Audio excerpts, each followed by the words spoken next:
only for a moment, only for a while. I regret letting you go and you were mine.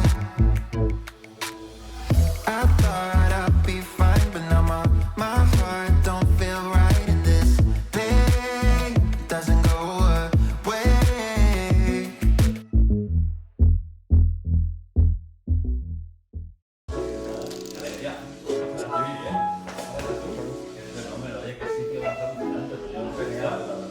Lo dicen. Sí, Además, sí. Joder, estamos rozando el cielo, aquí.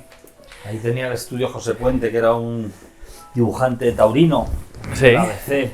Sí, yo era muy amigo de su hija, vamos, soy Sí. amigo de su hija y he venido algunas veces. Tenía un estudio ahí espectacular en la misma plaza de Santana. Fíjate. No, es que aquí hay mucha historia, ¿eh? Mucha vida, Tienes, sí. y mucha vida. Oye, ¿cómo estás? Lo primero de todo. ¿Qué Claro. haces? ¿Dónde estás? ¿Qué estás haciendo? Pues la verdad que estoy en un momento de mi vida de buscar cierta serenidad, de darme cuenta que me sobra casi todo, lo que uno se pasa toda la vida intentando conseguir cosas y tal, y luego ahora estoy más buscando cómo desprenderme de las cosas que he conseguido.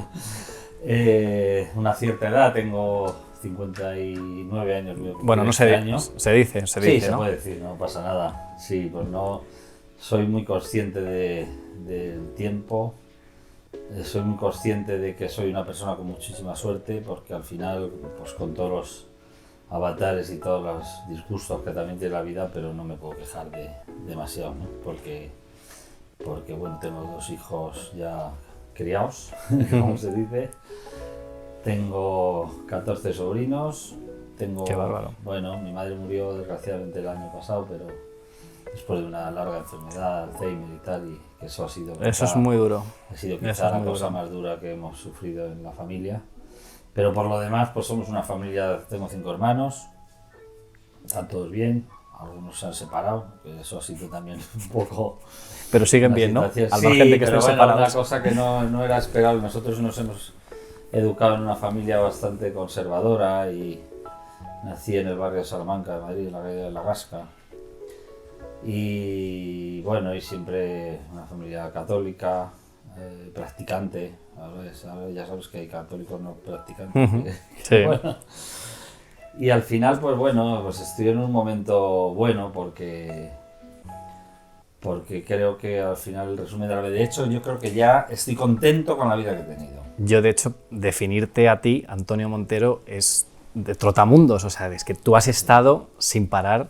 Ahora hablaremos de ello. Sí, sí, sí. Y eso es que lo he pasado tan bien, he disfrutado tanto de eso, tanto de la vida, que incluso hace poco tiempo yo le decía a mis hijos, si un día ahora me muero por, no sé, un accidente, porque me pasa algo, una enfermedad, lo que sea, no os disgustéis mucho porque yo me doy por vivido absolutamente. O sea, todo lo que me venga, incluso ya desde hace un tiempo, es un poco de regalo, porque yo he hecho de todo, he conocido más de medio mundo, me lo he pasado como los indios, he montado en helicópteros, en submarinos, En pedalones también. En pedalos.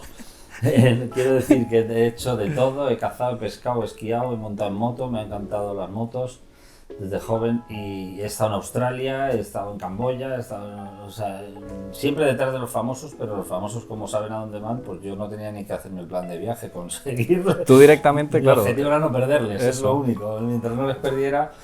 Y entonces la verdad que he disfrutado muchísimo de eso, que ha sido duro, no era ningún chollo, pero bueno, luego cuando hacía las cosas ganaba dinero y es una época larga de mi vida, pues de muchísima acción y eso es que te llena mucho, ¿no? Luego el hecho de haber tenido familia, de haber tenido hijos, o sea, es que es lo que te digo, escribí un libro, pues no puedo pedir árboles, he plantado no uno, muchos árboles. Vivo en una casa que tiene una huerta, que tiene un gallinero, que tiene un estanquito, que salía por la puerta con la escopeta para cazar, que es una de mis grandes aficiones. Y salía por la puerta de mi casa. Ahora es que han acotado ahí eso y se ha estropeado un poco, pero tampoco ya puedo montar en moto, ya, o sea, muchas cosas que hacía Sí, ahora ya... con las que me he criado, que ahora es como de locos, ¿no? El mundo ha cambiado muchísimo en estos años de cuando yo nací, que ahora hablaremos. Ahora hablaremos. Si quieres, ahora me cuentas, sí, de sí. esa época, porque claro, yo he hecho cosas que hoy serían completamente impensables, ¿no? Entonces, bueno, al final, pues digo, soy muy consciente de dónde estoy, del tiempo que me ha tocado vivir. Quizá hay otras épocas de la historia de la humanidad que me hubiera gustado también estar. Seguramente en las cavernas me hubiera encantado vivir aquella cosa, igual el Imperio Romano. O sea, hay veces que piensa uno y dice, pues bueno, pero esta época no está mal, ¿eh? Hemos visto muchas cosas, ¿no? Que por ponerte algún ejemplo de cosas que me han sorprendido en mi vida muchísimo, pues una desde luego es la caída de las Torres Gemelas, que es una cosa increíble que haya ocurrido, o sea, una cosa impensable que tú dices, pero madre mía, ¿cómo? Y luego cuando saltó este señor de un astronauta de esos que se tiró desde la estratosfera, pues cosas de esas que dices, madre mía, qué hitos, ¿no? de la humanidad. Y luego hemos visto el nacimiento de Internet. Sí, eso sido, es. Que para vosotros, para tu gremio, ha sido nefasto, ha sido un ¿no? cambio absoluto. Sí, pues pero fíjate, que no para lo peor. con muchísima esperanza de cuando podamos hacer todo esto, y lo que ha hecho es destrozar la profesión. Claro. Sí, se ha cargado nuestra profesión, Internet al final. O sea, lo que iba a ser, porque claro, cuando se empezó a inventar pensábamos que nosotros íbamos a sacar un partido de esos especial, pero lo que ha hecho es sacarlo todo el mundo y ponerse ya a nuestra altura, con lo cual claro. ya es imposible. Ahora comentamos ese tema también.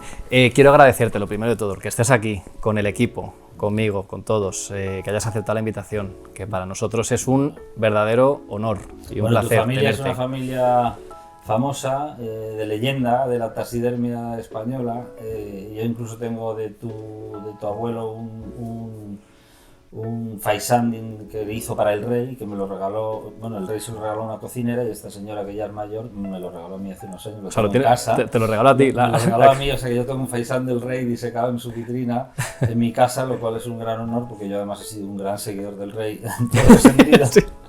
Sí, Nunca mejor dicho, no además. No soy un fan del rey, sino que le he seguido muchísimo y conozco mucho de su vida, de esa vida no oficial y todo eso.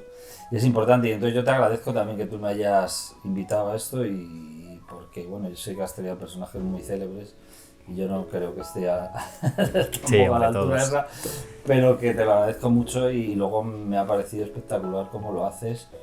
Y además que lo haces desinteresadamente. Y no te lo esperabas, además. No me lo esperaba, yo no esperaba ni que el día anterior, vente a mi casa, y digo, Antonio, que no podemos ir a tu casa de repente. Equipazo que tienes aquí de gente altruista, de gente joven, que además eres muy profesionales, y que yo creo que es una cosa que bueno, que te honra a ti como ideólogo de esto, y desde luego a la gente que está contigo, muchas gracias a vosotros. Y esta temporada con Malproducciones, que es como se llaman, que son todos, pues fíjate, y cada uno de ellos bueno, estupendos. O sea que no me puedo quejar. Os auguro un buen futuro, porque yo creo que tal, pero tenéis que empezar a cobrar ya. Eso sí, eso hay que empezar a hablar, es verdad, ¿eh? Con quien sea compatriota.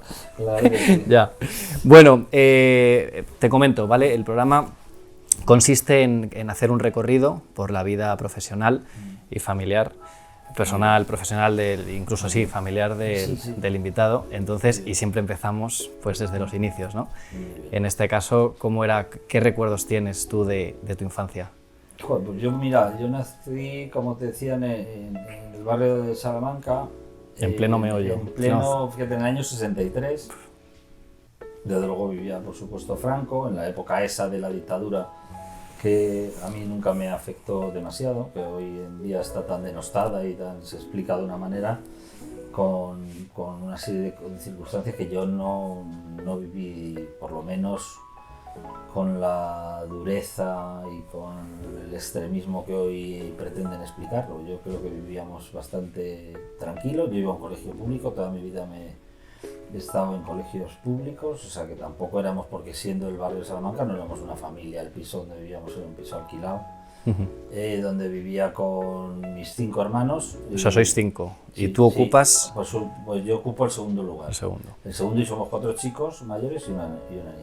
Y vivíamos los 4 chicos en una habitación, un poco así como doble habitación, pero comunicada, y con literas. O sea que yo, lo de las literas, que hoy en día no sé si la gente vive ya en literas, pero en aquella época sí, teníamos pues cada uno nuestro secretario para estudiar y nos peleábamos bastante, y fuimos una infancia, la verdad que yo la recuerdo muy feliz, ¿no? Había en mi casa, para que te hagas una idea, de cosas que hoy en día la gente no va ni a entender casi lo que es. Pues cuando yo nací, la cocina en casa se hacía con leña, con unas cocinas que había de leña, con unos aros así de hierro que tapaban, que digamos donde se ponían las sartenes encima. El fregadero era a mano. Yo recuerdo a mi madre toda la vida, y eso que siempre ha habido una persona que ha ayudado en casa, porque eran 5 niños, mucha gente ahí para eso, pero había una pila donde se lavaban los pañales a mano, no existían los pañales. Y una cosa de las más sorprendentes que yo recuerdo, aparte del sereno, que también te tenía que abrir las puertas de los portales y todo eso, que son cosas... Otra figura que hemos perdido también. Claro, o sea, el sereno era un señor que iba con su uniforme y su gorra, no creo recordar que era gris y con alguna cosita roja quizá. Y entonces tú cuando llegabas a casa por la noche, la llave del portal era una llave así de grande y claro, no podía tener cada uno una llave de eso, y el sereno iba allí colgado con las llaves de todo el barrio y tú llegabas a casa para entrar por la noche y dabas palmas, sereno, y se le llamaba a palmadas en mitad de la noche a las 2 de la mañana o tal. Y entonces venía el sereno corriendo, que no se me olvidan esas cosas increíbles, y te abría la puerta del portal y entraba la familia y tal, y luego ya volvía a cerrar. Imagínate que en esa época pues el sereno era el que más sabía del barrio. Hombre, claro. Era el mejor confidente, pues sabía qué hora entraba y salía todo el mundo, con quién entraba, con quién salía, o sea, que era una maravilla. Y una cosa más sorprendente todavía es que en la esquina de Goya, casi en la Gasca, en camino hacia el Retiro, justo al cruzar Goya, había una vaquería donde estaban las vacas dentro, y yo iba a comprar leche de la vaca, que la ordeñaban ahí. Ahí directamente. En la calle La Gasca, sí, o sea, que veías la vaca ahí dentro, y cuando pasabas por la puerta, pues olía vaca. O sea, sí, claro. ¿no? Por supuesto, y había allí un par de vacas, solo 2 vacas, pero tú ibas por la mañana con una lecherita así de aluminio, y a mí mi madre me mandaba cuando tenía yo 6 o 7 años, vete por leche. Y hacíais cola, ¿no? Porque allí supongo que se reunía más gente. Ahí, sí, claro, por supuesto, iba a comprar la leche en directo, la leche o sea, claro, tú lo piensas ahora. Algo impensable, eso, claro, Joder, impensable. Y la gente piensa que yo no soy tan mayor, pero yo cuando cuento estas cosas digo, madre mía, pues sí, debo ser bastante mayor ya, ¿no? Porque es que esto hoy en día, imagínate, o sea, unas vacas que estaban allí en el portal de la calle La Gasca, sí. donde vivas, te daban la leche, ¿no? Que las ordeñaban en el momento, la señora, y te daba leche, y ya está. Y o sea, que es una cosa alucinante. Estaba al lado mi casa del Mercado de la Paz, que es un mercado mítico de Madrid, que hoy está reformado para hacerlo más moderno, y que la verdad que pues también pues mi vida cotidiana era siempre, yo creo que de mi casa yo era el que más ha ayudado a mi madre. Yo siempre he tenido ese sentido de... Yo de hecho quería preguntarte por ella, porque tú has estado siempre, bueno, estos últimos 17 años cuidándola. Sí. Tú estabas muy unido, ¿no? Sobre yo todo estaba muy unido... ¿Más a tu madre que a tu padre? Puede ser. Bueno, es que mi padre... La verdad que mi padre practicante, hoy retirado, pero vive hoy y está estupendo, y conduce todavía con 93 años. Iba a decir 91, o sea, 93 años, y sigue conduciendo y sigue yendo al pueblo a hacer la compra y tal, o sea que mi padre está estupendo. Pero mi madre, desgraciadamente, desde bastante pronto, o demasiado joven, por 60 y pocos años, empezó a tener Alzheimer. Y el Alzheimer pasó por todas las etapas trágicas. La enfermedad silenciosa que dicen, bueno, que es tremendo, porque tiene unas etapas que no todo el mundo que tiene Alzheimer vive esas etapas, pero mi madre la verdad pasó por todas. Pero muy joven, ¿no, Antonio? Porque pues claro, con 67 años, se murió luego con 84, 85.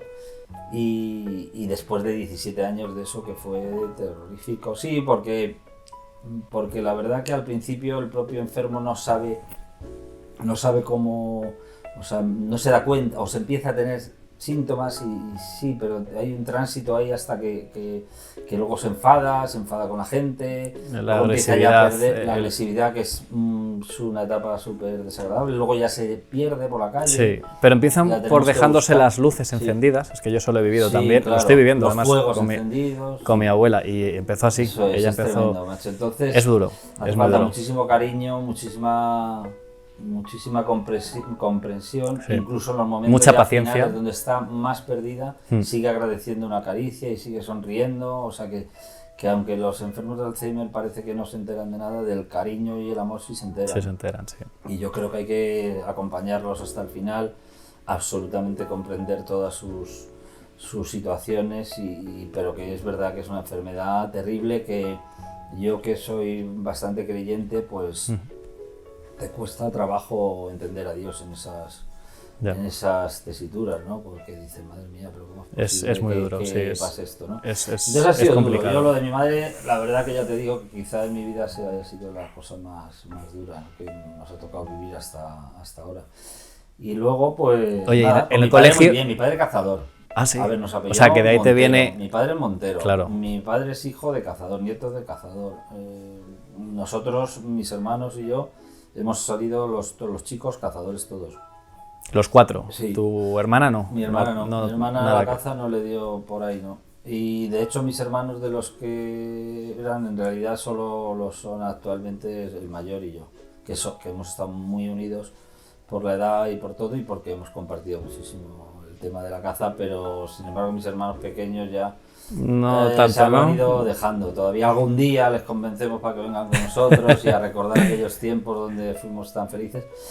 Y luego la verdad que con la caza, que hay una gran polémica actualmente y que yo creo Está que muy es algo denostada, que sí. tiende a desaparecer, o tenderán a prohibirla, o no sé, o se verá como una aberración el hecho de poder matar a un animal, pero yo creo que se confunde un poco muchos términos en eso, y filosóficamente está muy mal explicada.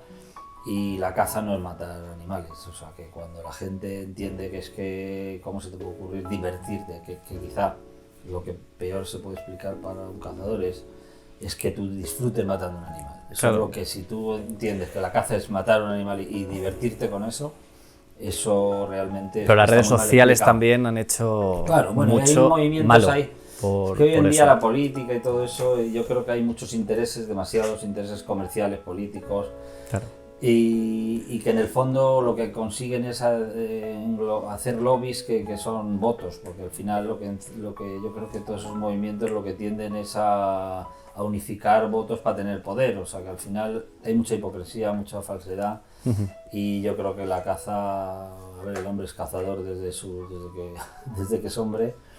Y creo que lo que hay que es regularla, evidentemente, que tiene que haber una normativa que respete la naturaleza y que de eso. Yo creo que los cazadores la respetamos en términos generales casi todos, o sea que yo conozco pocos cazadores que no respeten eso, pero es verdad que quizá está mal explicado a la sociedad, y para mí es duro porque yo soy un cazador y disfruto mucho. Lo sé. No sé. Oye, en el colegio, ¿cómo eras? Que nos hemos desviado. En el ¿Cómo eras en el colegio? En A el ver. colegio yo he sido travieso. Me han echado muchas veces de clase. Así como parezco tan buenecito y tal, yo era muy travieso, y además tenía a mi mejor amigo de la clase, que sigue siendo amigo mío hoy en día, Jaime Cadaya se llama. Sí, sigues, o sea, seguís Y manteniendo seguimos relación, ¿no? manteniendo la relación, y hemos hecho mucho el sinvergüenza, y hemos sido muy traviesos, y hemos estado siempre en la clase sentados aparte de los demás y mirando a la pared, y teníamos la mesa, o sea, si todo el mundo está sentado en la clase en sus filas con las mesas y tal, pues nosotros Tú siempre, vosotros, siempre vamos. aparte, porque si hablábamos, que si nos distraíamos, que si no veníamos tarde, que si llegamos tarde del recreo, que si tal. Luego ya pues hemos hecho cosas insólitas, porque yo recuerdo, por ejemplo, que yo iba a estudiar en el Ramiro de Meztu, Ah, sí. y allí en un momento determinado habían hecho una zanja para alguna cometida de algún agua y tal, y se quedó allí la zanja medio rara, y un día Jaime y yo le hicimos ahí un techo de madera, con unas maderas, y tapamos la zanja, y entonces dejamos un portillo de madera que entramos ahí, nos hicimos estanterías dentro, dejamos ahí las mochilas, nos pasamos la hora y nadie lo sabía, era como un sitio secreto Que teníais los que dos, ¿no? teníamos los dos y lo tuvimos ahí un par de cursos, y la gente no sabía que, claro, nosotros era como nos perdíamos ahí, pero claro, a veces se te olvidan ni volver a clase, o sea, que nos quedamos ahí jugando a nuestras cosas. Oye, pero ¿eras del suficiente o del No, notable yo era alto? era muy mal. ¿Eras malo? Era mal estudiante. Si yo en octavo de básica, que no sé qué años tiene uno ahí, debes tener 12 años. Para el verano me quedaron 11 asignaturas. Y solo había probado religión, ¿no? Y el recreo. La religión muy bien. La región y el recreo. Y sin embargo en septiembre aprobé las 11. Pero me tuvieron mis padres todo el verano en Estudiando. en una academia que tenía el colegio aledaña y tal, que le llevaban los propios profesores, y todo el verano me lo tuve que pasar, y yo no sé ni cómo me ha costado la vida las matemáticas, Nunca he sido capaz de entender los números y sin embargo las letras se me han dado mejor. Entonces yo empecé a ser buen estudiante cuando ya elegí griego, latín. O sea, eso todo bachillerato, letras ¿no? puras, Era sí, bachillerato. Y ya hice el bachillerato de letras puras, el COU. Y de ahí es cuando te das cuenta de que en la universidad quieres estudiar periodismo, ¿no? No, Por yo el amor. periodismo he querido ser siempre, porque me han encantado las aventuras, me ha encantado la gente, me ha encantado hablar con la gente. He sido muy de preguntarle a la gente cómo está, que me contaran sus problemas, incluso amigas mías. O sea, yo era en la pandilla de mi urbanización, era cuando ya mi padre compró una casita ahí en una urbanización fuera de Madrid y tal, y entonces ahí hicimos una gran pandilla. Y yo era el que más hablaba, sobre todo con las mujeres. Las mujeres de la pandilla confiaban en mí para contarme sus cosas. Y entonces, a base de contarme historias, pues a mí me encantaba. Eras pues, como el psicólogo, ¿no? Sí, exacto, sí, se desahogaban. Se conmigo, desahogaban. sí. Y he tenido grandes amigas y luego, sin embargo, para echarme novia me costaba más, porque se ve que querían a alguien un poco más bruto, ¿no? Oye, pero vamos a hablar entonces de la universidad, porque creo que has traído algo muy importante para ti, en donde plasmas incluso esas vivencias Bueno, que has tenido.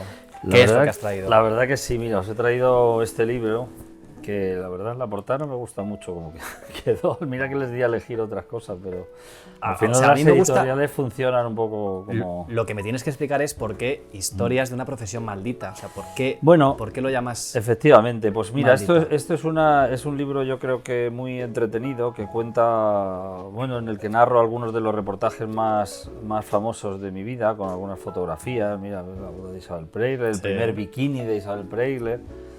Iba a decir Aquí- el primer posado, pero no fue ni posado, fue un No, robado mira, más bien, ¿no? una entrevista que le hice a Adolfo Suárez, justo Bueno, cuando me he dejaba leído el de ser libro. presidente. Antonio, me he leído el libro, y ahora que dices lo del presidente Adolfo Suárez, Sí. tú te plantaste en el hotel y estuviste 3 días esperando. O sea, él te veía, ¿no? Tú te Claro, plantaste sí, ahí sí. en el hotel, el presidente que Sí, es que pasaba sí, con su familia. Es que te cuento, a ver, cuando me decías lo de la universidad, la universidad fue una etapa muy feliz de mi vida. Entré todavía siendo militar del Ejército del Aire, donde me había presentado como voluntario, que voluntario no es que quisiera así, sino que era mejor ir voluntario porque podías elegir, quiero recordar, algún tipo del destino y tal. Entonces yo me quedé en Madrid, en Getafe, hice esa, y te digo que a la universidad los primeros días, el primer trimestre, todavía fui vestido de militar, ¿no? Y la verdad, en unas clases gigantescas donde la gente fumaba, había clases de 200 personas, de 250, una cosa increíble. Lo de la universidad de esa época era increíble, los profesores fumaban. Vamos, que a todo los el mundo. últimos nos vería el profesor, ¿no? Claro, Supongo, o y sea, además lleno de humo, unas clases que yo las recuerdo y digo, madre mía, pero cómo nos dejarían eso y tiraba la gente las colillas. O sea, es que claro, son situaciones increíbles. impensables, como hemos dicho antes. Claro, que pero no se ya dan lo ahora. bueno que tenía yo es que me había quitado las matemáticas. Entonces yo, una vez que ya me quité las matemáticas, empecé a ser feliz de verdad, ¿no? Entonces, la verdad que la universidad sí se me dio muy bien. La cogí con mucho interés, con mucha vocación. Yo quería ser periodista porque me gustaba la gente, porque me gustaba contar historias, porque me gustaba vivirlas.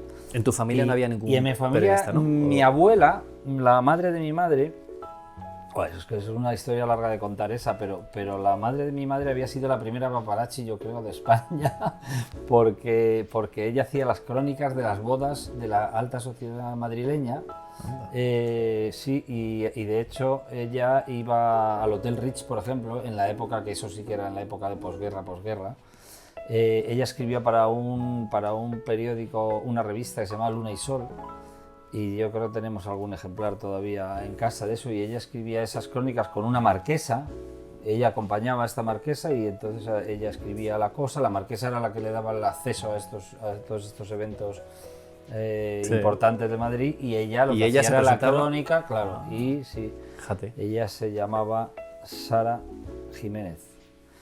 Mi abuela, cuando iba a esos eventos, claro, pasaban relativa necesidad en esa época, no solo mi familia, sino todas las familias españolas. Estábamos saliendo de una guerra de 3 años, donde había habido muchísimos muertos, donde se había destrozado prácticamente todo. Sí. Y entonces, claro, en llegar al Hotel Ritz a una boda, pues mi abuela Tu se llevaba a abuela. mi madre para que comiera. Se llevaba a la niña para que de ella de la mano y entonces... Del catering, supongo, claro. Sí, ya sé. claro, y entonces en el catering y mi madre me dice, a mí me pasaban a las cocinas por allí, llévate a la niña y que coman y tal. O sea que fíjate tú, y entonces esas crónicas, yo con mi abuela desgraciadamente falleció, yo tengo un grandísimo recuerdo de ella y he sido muy feliz a su lado, y era una señora con mucho genio, pero como muy artista y era una señora espectacular, la verdad, y me ha llevado mucho al teatro, de cine, que ella me llevó a ver Jesucristo Superstar cuando era pequeño, de Camilo VI, siendo yo bastante joven, ¿no? Y que fue impactante aquella representación, ¿no? Y la verdad que es que ahora me está olvidando que te iba a decir de mi abuela. Bueno, ella que acompañaba, ¿no? Que Ella murió, a las sí, marquesas. pero, que nunca pude hablar, lo que te quería decir es que nunca pude hablar con mi abuela de esto, porque ella nunca llegó a saber que yo luego me iba a hacer paparazzi. Y yo tampoco sabía que me iba a hacer paparazzi. Yo quería ser periodista y quería ser periodista de guerra. A mí lo que más me fascinaba era lo de irme a una guerra por ahí a contar y lo que había. todo. Sí, eso. Bueno, yo era más de escribir que de hacer fotos. En realidad no sabía mucho de hacer fotos. Y entonces yo llego a la universidad con la vocación de irme a ser cronista de guerras. Eso es lo que me apasionaba. Y además, bueno, O sea, ni por asomo te imaginabas lo que luego... no, claro, yo a en lo que te ese ibas a momento dedicar. no tenía ni idea de la prensa del corazón, no sabía ni que existía. Porque, Antonio, O sea, ¿es lo mismo ser paparazzi que periodista? Para mí sí, y yo de hecho cuando digo que soy paparazzi lo digo a mucha honra, lo digo con la cabeza muy alta, porque creo que ser paparazzi es reflejar una realidad que no puede ser más verdadera, porque al final estás dando testimonio de una actitud, de un famoso, de un personaje. Es verdad que lo que tratamos son temas que puede la gente considerar más o menos frívolos, pero estás dando, ya que la fama importa y ya que los famosos es una parte de la información que a la gente le interesa, pues lo que estás transmitiendo es la verdad del famoso, y me parece mucho más veraz y mucho más verídico lo que yo he transmitido con mis fotografías y con mis reportajes de los famosos que los propios famosos contando su vida en una entrevista. Claro. Porque al final cuando un señor cuenta en una entrevista cuenta también lo que quiere, lo que le quiere, interesa y es. modula o falsea lo que le parece. Entonces, por ejemplo, si una persona dice que es muy cariñosa y luego tú en la calle, cuando como paparazzi ahí es donde le ves que no es nada cariñoso, pues claro. dices, oye, yo lo que estoy viendo es al revés, que es un borde, o que es un mal educado, o que es un no sé qué, o que es un aburrido, o que está... Entonces al final yo creo que ser paparazzi, yo siempre me lo he tomado como una información absolutamente veraz. Jamás he engañado a nadie con mi trabajo, jamás he recortado una fotografía, yo que sea un acompañante para darle más importancia a la escena que me interesaba, sino que eso lo he dejado en manos de las revistas. O sea, es cierto que yo a ver, oiga, yo no corto aquí nada. Ustedes, luego he visto reportajes míos editados por las revistas que a veces pues los han orientado un poco a la manera, y a veces no todo el mundo ha sido tan respetuoso con la verdad, ¿no? Pero en general las revistas del corazón en España sí respetan mucho, o sea, y sí que ha sido periodismo, para mí es periodismo absolutamente. Yeah. Te digo, lo que el contenido no es tan importante, pero el método sí, y yo como paparazzi súper orgulloso, la verdad, de haber sido paparazzi. ¿Pero cómo me hago yo paparazzi? Pues porque estoy en la universidad y en cuarto de periodismo, nuestro profesor yo conozco a Marisa Martín Blázquez. Eso, quería preguntarte Claro, por eso. pues yo la conozco en primero, claro, lógicamente, el primer día de clase, ella iba vestida allí con unas trenzas y llevaba un peto de vaquero, eso no se me olvida en la vida. Ese es tu primer recuerdo que tienes de sí, ella. de ella, sí, y pues sentada delante de mí. Y entonces yo la miré y yo dije, uy, qué chica más bonita. La verdad que yo, fíjate, pues salía del ejército, que allí estábamos bastante embrutecidos. Yo había tenido un par de novietas que no habíamos llegado a nada. Yo era una persona que me planteaba las relaciones con las mujeres de una forma demasiado conservadora, en el sentido de la religión me había condicionado muchísimo, sí. Y yo estaba convencido y decidido a casarme el día que me casara virgen. O sea que yo no tenía relaciones sexuales, de hecho no las tuve hasta el día de que me casé, con 25 años, o sea que fíjate. Y, me asombra, la verdad, Antonio. Pues eso es verídico y de hecho, bueno, no creo que le moleste mucho que lo diga, pero a Marisa le pasaba igual. O sea que teníamos la convicción en esa época de que la virginidad era algo que tenía sentido y que tenía valor. Y entonces mantuvimos una relación de noviazgo de 6 años, ¿eh? Pero bueno, aquel día que yo la veo en clase, ese día con la trenza y tal, lo que le hice es tirarle de la trenza así, en plan simpático, y ella se enfadó conmigo, ¿no? Y, o sea, me miró En plan, como ¿y diciendo, este tío, "Ya no? ¿Qué está, hace o aquí?". sea, casi el primer día de clase me está tirando el idiota este de la coleta y tal. Y pasó de mí, o sea, pasó totalmente. Yo intenté luego hablar con ella, pedirle disculpas y tal, pero al final ella no me echó ninguna cuenta. Y en segundo, se organizó, ya en segundo de carrera se organizó una acampada un día 8 de diciembre del año 83. En Ávila, ¿no? Creo. En Ávila. En Ávila, en Almorós. Y nos fuimos unos cuantos chicos de la clase y tal, con nada. Y yo le pedí un coche que tenía un 1430 a mi hermano para que me dejara yo llevar, porque si no, no podíamos ir. Íbamos como 10 personas y otro tenía un coche, otro de la clase, y yo, no, es que nadie tenía coche en esa época, ¿no? Y entonces yo me llevé el coche de mi hermano, y ese día cuando yo llegué con mi coche, que llevaba una gorra, recuerdo, como marinera, y se ve que Marisa ahí, no sé, al verme salir, fue se creyó flechazo. que era yo no sé, Robert Redford. Un marine de estos, ¿no? Así con la gorra. Y ahí tal, y entonces la acampada dormimos ahí, cayó un diluvio horrible, hizo un frío tremendísimo en aquello, hicimos allí una hoguera que se nos apagó con la lluvia y tal, y acabamos en una tienda todos empapados, allí una tienda grande que habíamos llevado para poder, digamos, aparte de las de dormir, habíamos llevado una para estar juntos, y entonces todos los compañeros hicimos allí una cosa y tal, y ahí Marisa, que bebió un poquito más de vino de lo que igual no había bebido nunca, y ahí me dio un beso y empezaron, y no sé si ahora se arrepiente ya, Después de tantos años. De tantos años. Pero la verdad que fue bonito, y ahí empezamos una historia pues de amor. O sea, se duró fragua en la universidad. Segundo, claro, tercero, y en cuarto, ¿Qué? un profesor De tecnología. Sí, eso es. Sí. Nosotros hasta ahí no hemos hecho nada de trabajar en el periodismo, aunque yo había trabajado de joven en miles de cosas, había desde vendido abetos de Navidad hasta cuidado. Eso, tú fuiste vendedor de abetos. Sí, ¿verdad? pero de miles de abetos. Sí, yo sí, vendía es todos los cierto. abetos de la Plaza Mayor, comprábamos trailers enteros con mis hermanos, trailers de abetos que los íbamos a comprar a Zumaya, a Guipúzcoa y tal, allí al País Vasco, y traíamos trailers pero de 10.000 abetos, y los teníamos ahí una campa en las afueras de Madrid donde los distribuíamos, y con una furgoneta que teníamos, que habíamos comprado entre todos, los llevamos a la Plaza Mayor, a todos los puestos de Madrid, a los supermercados, a las grandes superficies que entonces empezaban a... Y la verdad que con el dinero de aquella furgoneta me compré yo luego la primera cámara. O sea, que te quiero decir que aquello me dio para mucho, pero habíamos ido a recoger fruta en verano. O sea, yo desde pequeño trabajé. Siempre has estado... Sí. Y cuando en mi urbanización me llamaban Antoñito el Chapuzas. O sea, yo lo mismo le ponía una persiana a la señora, que le colgaba un cuadro, que arreglaba una lavadora, o sea, yo para hacías eso de todo. he sido un máquina, y sigo siendo, la verdad, modestia aparte, el bricolaje es otra de mis grandes aficiones. Bueno, y en total... Bueno, Fernando, ¿cómo es? Layana, ¿no? Fernando Layana. Layana, profesor de tecnología de la información. ¿Qué os que en dice? esa época las clases que damos luego no nos han valido para nada, porque nos hablaba de los cíceros, de las mediciones, de los espacios estos, de los periódicos y tal, que luego todo eso ha cambiado tanto que yo ya no me acuerdo ni lo que estudiamos allí, pero bueno, en aquella época había que probar eso.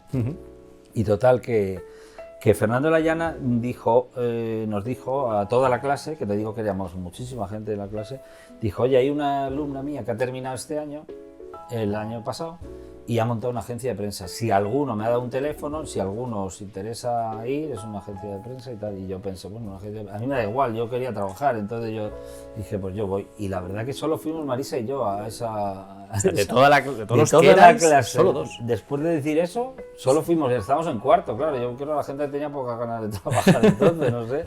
Pero fuimos solo nosotros, y entonces cuando llegamos allí resulta que era la incipiente, se acababa de crear la agencia Corpa. Lo que luego fue además una agencia... Luego ha sido una agencia importantísima que hoy en día está, digamos, incluida en esta gran agencia de noticias que se llama G3. Eso es. Sí. Actualmente, pero en aquella época Corpa pues era una agencia de la agencia de Álvaro García Pelayo y Lucía Alba, que era quienes lo habían creado. La Lucía era la que había sido alumna de Fernando Layana. Y total, que fuimos Marisa y yo allí, y claro, nos dijeron, bueno, vosotros de los famosos y tal. Marisa sabía algo, Marisa de la prensa rosa por lo menos sabía quién era Isabel Preisler o tal, o algo le sonaría, ¿no? Pero yo tú ni idea. Porque yo ni idea, o sea, yo no sabía ni que había revistas, es que nunca había visto una revista, ni me había interesado nunca jamás ese mundo, ¿no? Y entonces de repente nos preguntan en la agencia que si sabemos hacer fotos y yo le digo que sí, porque ya salga la primera pregunta, bueno, ¿y tú sabéis hacer fotos? Porque claro, pensábamos ellos que bueno, si sabéis hacer fotos, pues uno que haga fotos y otro escribe y podéis trabajar juntos y tal. Claro, nuestra idea, estábamos enamorados, éramos jóvenes, queríamos comernos el mundo, pero la idea era estar juntos, yo no quería... Y total, que pero es raro eso, que si sé hacer fotos, yo digo que sí, me dicen que les lleve fotos que he hecho. Y entonces digo, va, pues vaya corte y tal. Y entonces me fui a casa y busqué fotos de mi padre, que tenía mi padre, pero de las comuniones de la familia. O sea, era una cosa ridícula. Yo decía, madre mía. Y cogí las mejores 30 o 40 fotos de mi padre y una cámara que tenía él, que se llamaba una Yasica Electro 35, que era una camarita de carrete, claro que... Sí, las que había Digo, en pues ese esto momento, es lo que... además. Esta es la cámara que tengo, y me dijeron ellos que esa cámara no valía mucho para lo que se supone que teníamos que hacer, pero que bueno, que las fotos que estaban bien, ya se dieron cuenta que yo tenía más ilusión que idea. ¿Qué otra cosa, claro? Entonces yo creo que... ¿Qué es lo que más cuenta, por cierto, Claro, Antonio? por eso. En el Ellos vieron que periodismo... yo era, claro, un chico con ganas, que Marisa también y qué tal, y entonces enseguida empezamos a trabajar fíjate que aquel verano de 1985, debía ser 86, nos fuimos a Londres en una Vespa para hacer la boda de Sarah Ferguson. Ese fue tu primer Era trabajo la primera con ellos. vez profesional, o sea, que ya iba con una agencia y tal, pero vamos, que claro, yo me iba con una Vespa, o sea, ya era de loco. Nosotros en realidad íbamos a aprender inglés. Nuestra idea era que y entonces lo dijimos en la agencia, oye, es que este verano Queríamos nosotros ir, ¿no? íbamos a ir a esto. Ay, pues es la boda de Sarah Ferguson, pues hacer la boda y nos mandáis las fotos. Y claro, yo digo, bueno, pero eso, pues acreditarnos. Y entonces la acreditación que me dieron, una carta en español que ponía, que la tengo guardada, que ponía: ruego faciliten la tarea informativa de nuestros reporteros Marisa y Antonio y tal, no sé qué, una cosa Pero cómica. una cosa muy... Y sin sin relevancia y sin imagínate la idea que tenían ellos de acreditar a alguien para una boda real, o sea, es que era de locos. Entonces, claro, yo llego allí con la Vespa. Claro, buscamos sitios, bueno, fue toda una odisea, aquel viaje de Inglaterra fue... Pero nos pagaban, ¿no? No, bueno, nos pagaban si vendíamos fotos. Es que nuestro acuerdo con la agencia era: si vendemos las fotos os lleváis la mitad, el 50%. Ah, trabajabais así, ¿no? 50% sí, eso era ellos... desde que se inventó la agencia. Pero no os daban dinero por adelantado, ni para el billete... Nada, ni para nada. O sea, yo me fui con mi dinero de los abetos y de mis últimas chapuzas y tal, es con lo que nos vamos allí con muy poco dinero. Mi padre me había ayudado a comprar media Vespa, de esa Vespa, que era el primer vehículo que yo tenía nuevo, comprado porque había tenido un Vespino, había tenido otras cosas y tal, pero ya Vespino era demasiado, ¿viste? Pero vamos, yo aquella Vespa la llevé a un herrero, me hizo unos soportes así como soldados para que no me aguantara, y nos llevamos un equipaje, que por ahí hay una foto de cómo llegamos al puente de Londres, que es La he visto, además está en el libro. Está en el libro. Es buenísima, es buenísima. Sí, es alucinante cómo llegamos ahí, nosotros jóvenes y tal. Y claro, cuando nosotros nos pusimos a buscar trabajo de camareros, Marisa encontró el primer día y yo estuve dando tumbos por allí, que estuve limpiando cristales por la calle, pero con una escalera y un cubo. Iba por la calle, iba por la calle de Londres con dos argentinos que me encontré allí un día, porque no sabíamos ni dónde dormir. Si es que eso era, el primer día dormimos en la estación Victoria en el suelo, o sea, allí con los periódicos, que fue una odisea. Es que fue toda una grandísima odisea, pero muy divertido. Y entonces yo iba por la calle pegando gritos ¿Do you need a window cleaner? Sí. Yo me lo pasé, y Marisa siempre, ella ya tenía su horario y fenomenal. Sí. Yo me iba a hacer clases de inglés por la tarde a International House, y en una habitación que alquilamos, que nos costaba 20.000 pesetas a la semana, 80.000 pesetas al mes, que era mucho dinero. Era como si hoy fueran, no sé, 2.000 euros a la semana. Sí, algo así.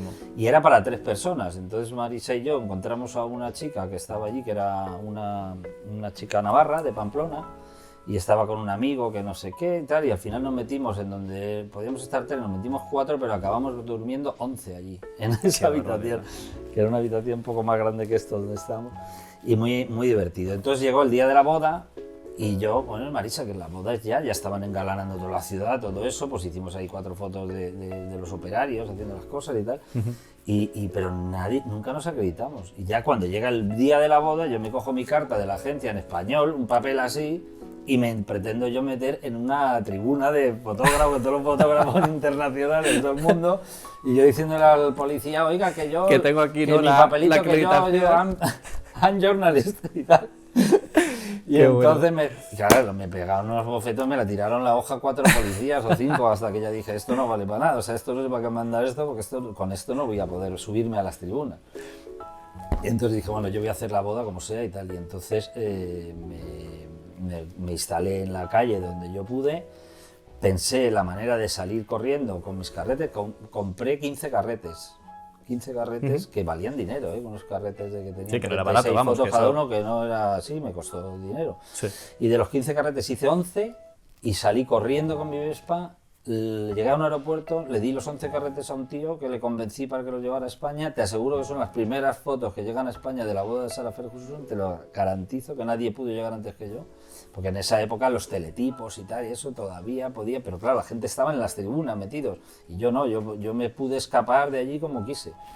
Y llegué al primer vuelo, que yo lo calculé y tal, antes de que terminara la boda ya había mandado yo mis cartas. O sea, tú ya las habías mandado y ya... Sí, ¿y ya qué pasó? Bueno, que ¿qué? me las quitaron, macho. Te las quitaron. Sí, o sea, vamos, nunca supe qué pasó. Yo, el ¿Y vendedor... te pagaron? O sea, te No, pagó no, y nunca Corpa, me pagaron nada de nada. Y luego yo cuando hablé con Corpa, ellos habían recibido, pero el vendedor, que luego resultó ser un bastante golfo, yo creo que las vendió, las fotos en la revista. Yo las llegué a ver publicadas, fotos mías, porque no eran las de los puestos oficiales. Sí, Entonces sí, se veía sí. claramente que alguna foto de esas que yo había hecho, digo, esta foto es mía. Sí, sí. Pero a mí Es yo que, cuando claro, se lo dije Antonio... a Corpa me dijo, pues es que nos ha dicho el vendedor que no han llegado nunca. Yo por lo que he leído, cuando tú sacabas las fotografías, tú se las dabas a cualquier persona que había por ahí. Un pasajero, claro. Un pasajero. Era un pasajero. Y tú te fiabas de ese pasajero. No, pero que no tenías opción. No podías hacer otra cosa, claro. Es que yo así, Se funcionaba así. así funcionamos muchas veces. Yo mandé a pasajeros muchas cosas, pero he perdido muchas cosas. Bueno, muchas no, pero algunas sí.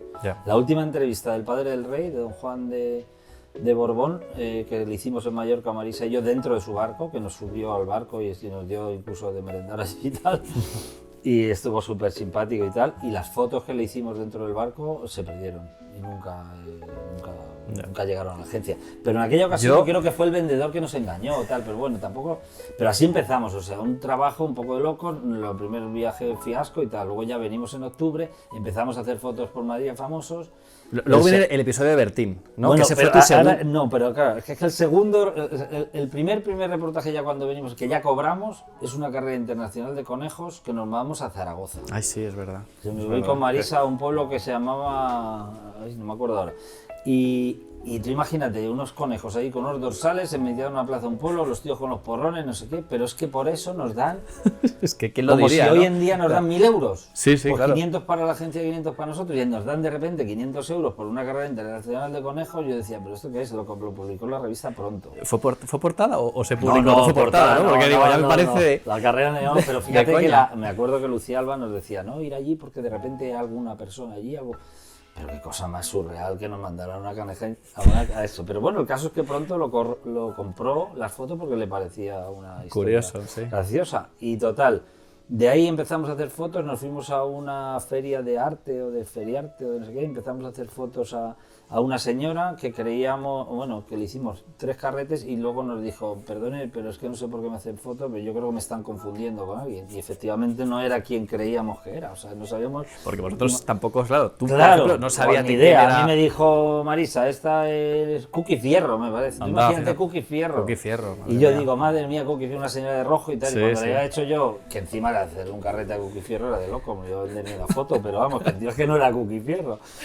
Luego ya hicimos allí a la Cantudo, me acuerdo, que tuvimos la picardía de poner que de se preguntarle, desmentía claro, lo del embarazo, ¿no? Claro, qué gracioso. Eso fue Marisa, ¿no? fue Eso, Marisa la fíjate, que... el arte de escribir un texto Sí, ya, sí. ya enredando al personal, ¿no? Porque decían que sí, bueno, le pareció a Marisa a ver si está embarazada, porque parece que tenía tripita, que no sé qué tal, hice unas fotos, pero cogerla de perfil, cogerla tal.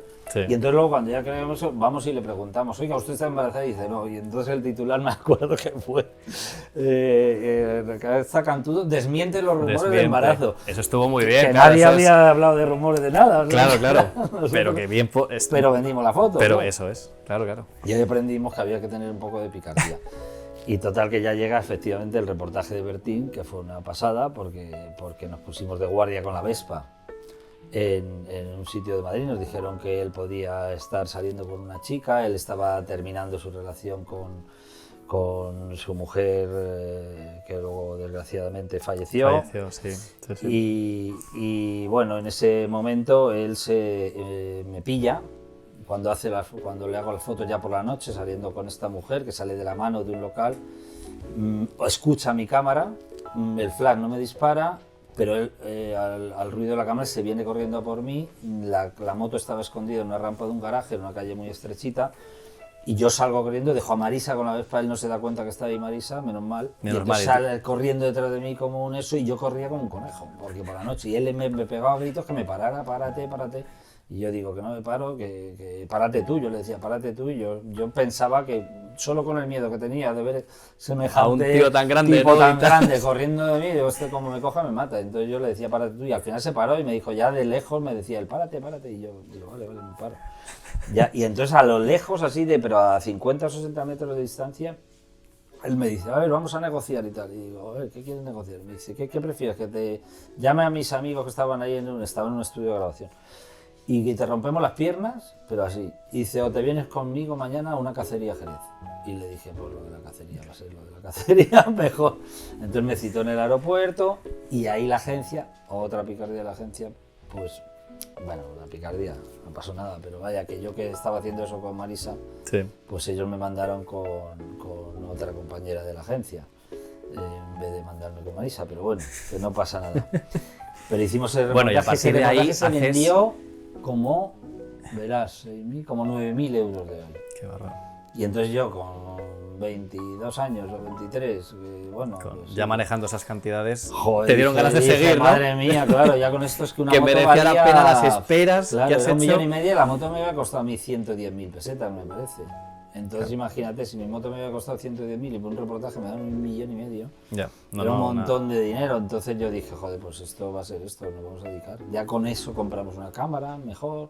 Porque ahora yo, Pues, Antonio, por ejemplo, por lo que describes en el libro, te acusaron incluso de ser un terrorista, o te confundieron con un terrorista. Bertín a punto de No, pegarte claro, bueno, sí, una a mí- paliza. Esas esperas en el coche interminables. Sí. Y aún así tú...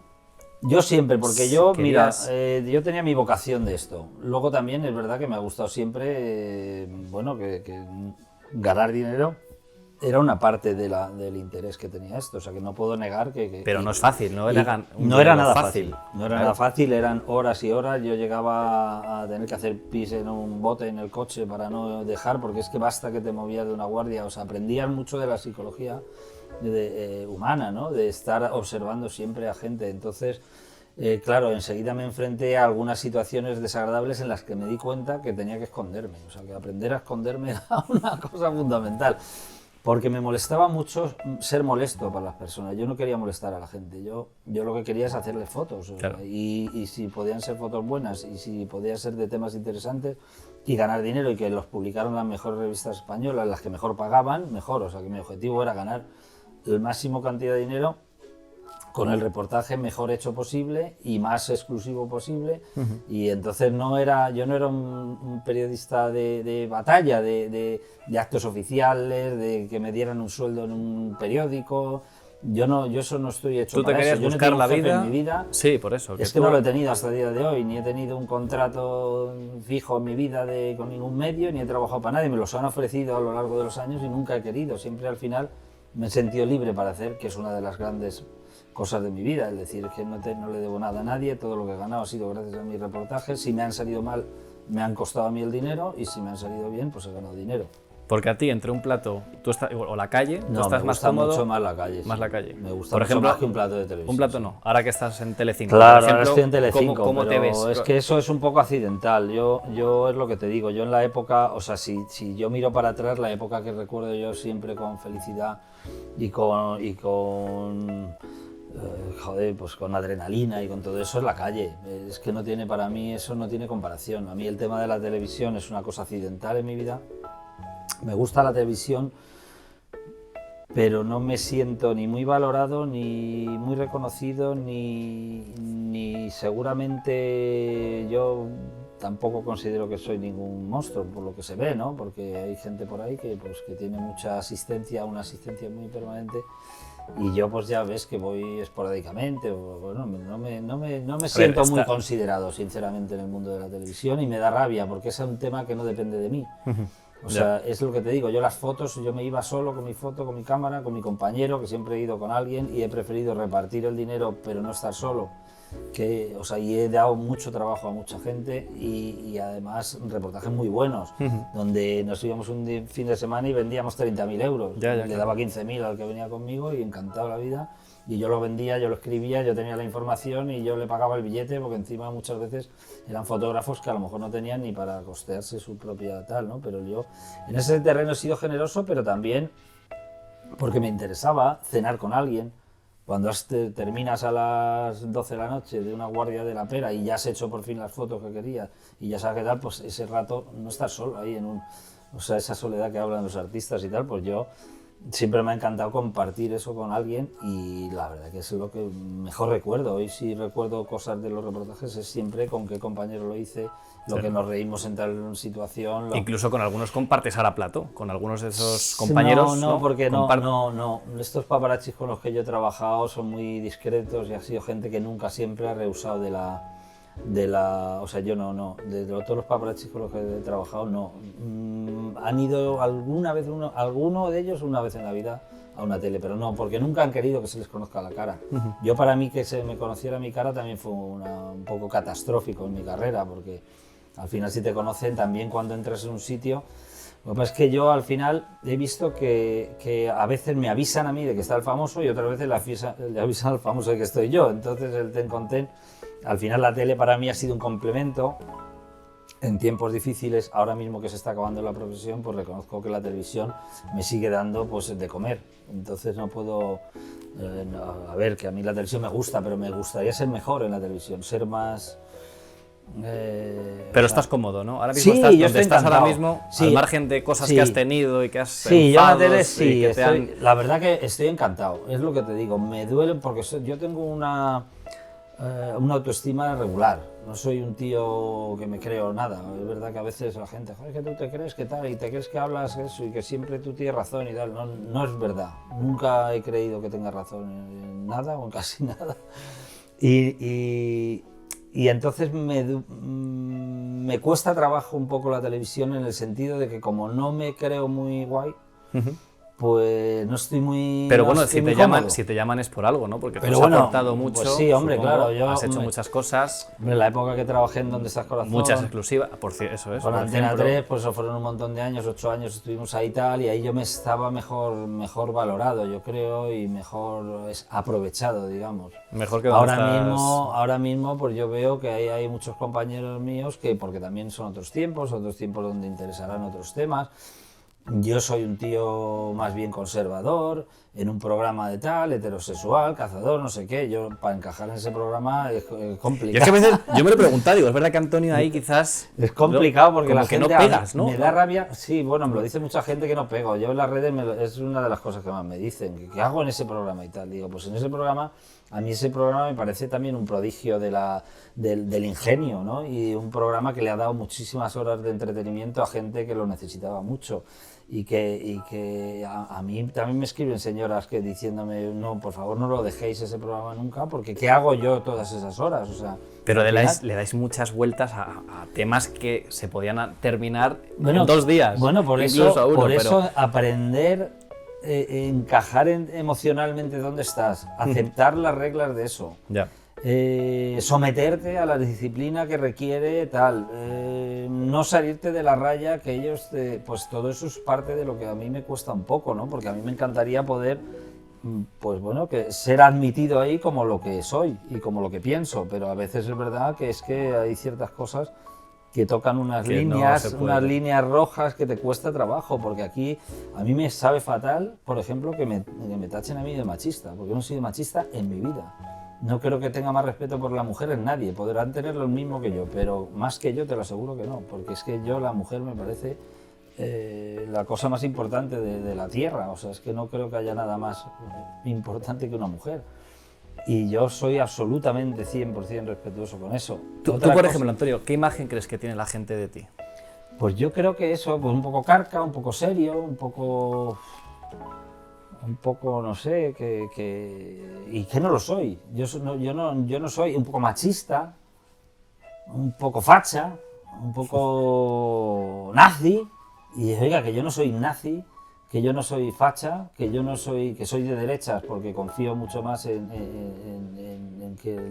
el orden, digamos, y la manera de actuar de la derecha y más rentable y más organizado, que menos hipócrita. A mí la izquierda me parece una forma muy hipócrita de pensar, y en cuanto un tío de la izquierda prospera, entonces ya es de derechas. O sea, de hecho yo creo que dicen que uno nace de izquierdas y se va haciendo de derechas poco a poco, ¿no? Y yo creo que sí, porque yo creo que la izquierda en realidad es muy decepcionante para su propia gente, ¿no? Pero bueno, a la izquierda, a su gente, a sus teóricos líderes, les perdonan todo, ¿no?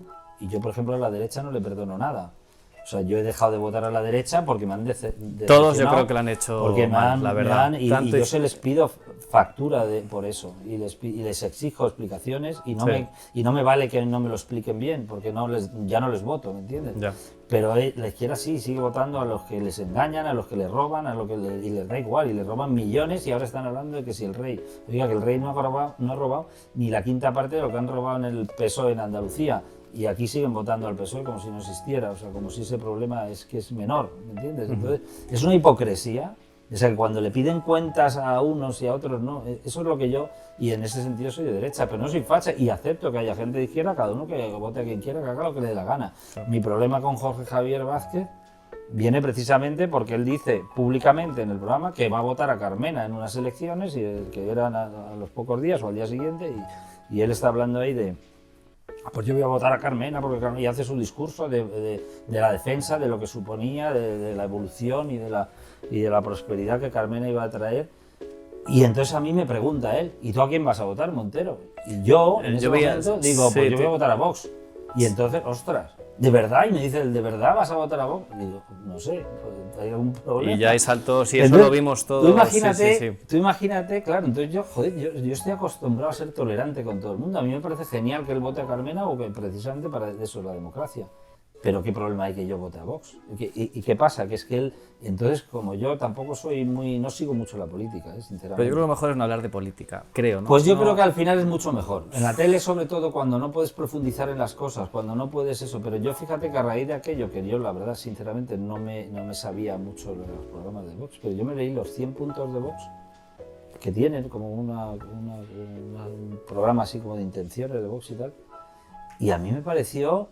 que digo, de estos 100 puntos a lo mejor hay 90 en los que estamos de acuerdo todos. Yo no creo que haya gente que no esté de acuerdo en esta frase que dicen aquí en este punto, o en esta otra, en esta otra. Digo, si pudiéramos poner una X en lo que dice estos 100 puntos, que esos 100 puntos esos de Vox, ¿quién no está de acuerdo en qué?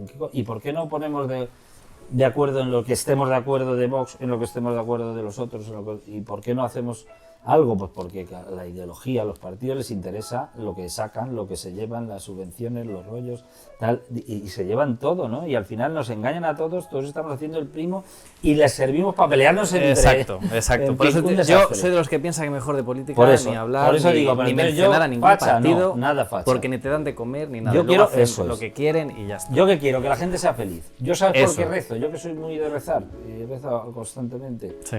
Porque quiero rezar como es entendido, como hablar con Dios, ¿no? Pues siempre rezo para que la gente no sufra. Eso es lo único que quiero, que la gente sea feliz. Y ojalá, porque todo lo que sea sufrimiento, por cualquier causa, por complejos, por violencia, por lo que sea, por frustración, porque no te llega el dinero para alimentar a tus hijos, o porque no te puedes ir de vacaciones. Todo lo que signifique sufrimiento es malo. Entonces, oiga, ¿qué podemos hacer para que la humanidad sea un poco, nos entendamos mejor?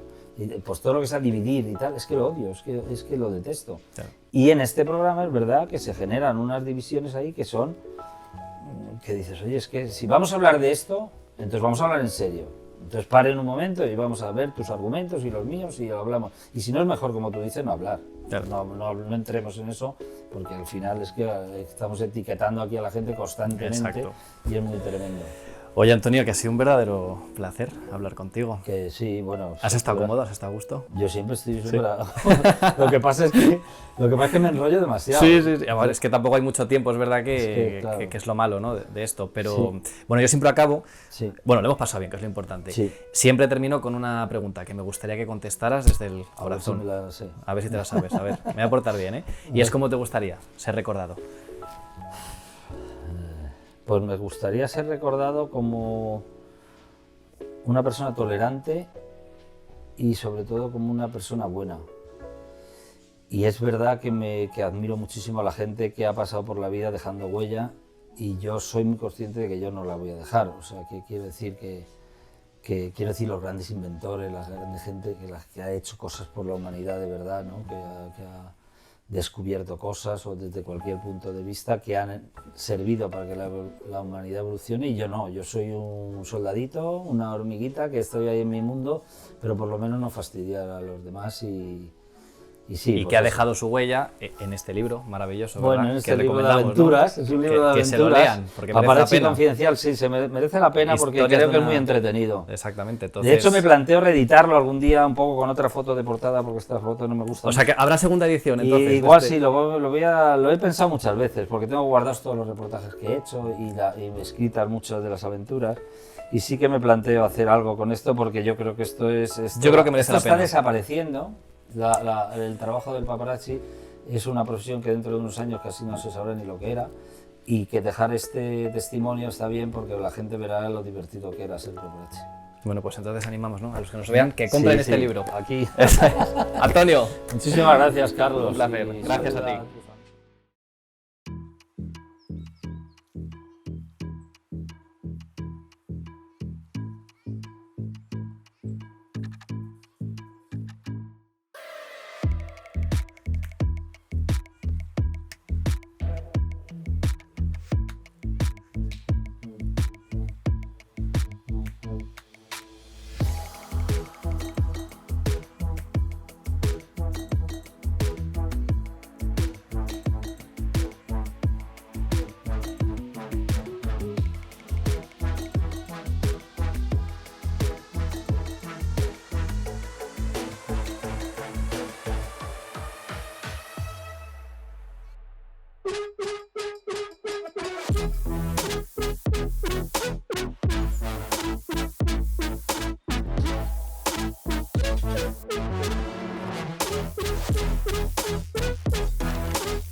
Hola, Carlos. ¿Qué tal? Guapísima. Muchas ¿Estás? gracias. Empecé porque me quedé en el paro. O sea, me quedé en el paro en el COVID. Yo estuve 32 años en ABC. Me fui por circunstancias que nunca voy a comentar y de ahí me fui a Telva 5 años, ya fuera de serie, pero en el COVID, fuera de serie, desapareció. ¿Sabes lo que me ha gustado, lo que me ha aportado Instagram? Una relación. Hay personas con las que tengo relación de verdad a través de Instagram, de que me cuentan su vida y tal. Y luego me ha devuelto la ilusión de escribir.